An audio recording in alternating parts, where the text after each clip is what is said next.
বান্দা তুই যদি ফজরের নামাজ না পড়স আমি কিচ্ছু বলবো না। তুই ঘুম থেকে উঠার আগে সকালবেলার সেই পেটের ক্ষুধা নিবারণের নাস্তা আমি রাজ্জাক রিজিক ব্যবস্থা করে দিব। আমি আমার যা দায়িত্ব সব পালন করব। তুই নামাজ পড়লেও করব, না পড়লেও করব।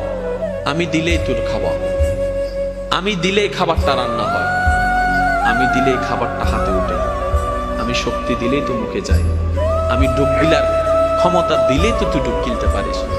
ওই খাবারটা পেটে গিয়ে আমি আল্লাহ হজম করাইলে তো হজম হয়, না হয়তো বদ হজম হয়ে সারা দিনের কান্না হয়ে যায়।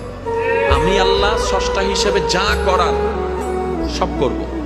তবে আমি তোকে নতুন করে বলবো না নামাজ পড়, আমি তোকে বলবো না সুদ খাইস না, আমি তোকে বলবো না বউ পিটিস না, আমি তোকে বলবো না যৌতুকের জন্য অত্যাচার করিস না, আমি তোকে কিচ্ছুই বলবো না ওর জায়গা দখল করিস না, আমি তোকে কিচ্ছু বলবো না তুই যখন আমার চোখের সামনে অন্য জায়গা দখল করে তুই যখন দেওয়াল তুলবি আমি তখনও দেখে কিচ্ছু বলবো না।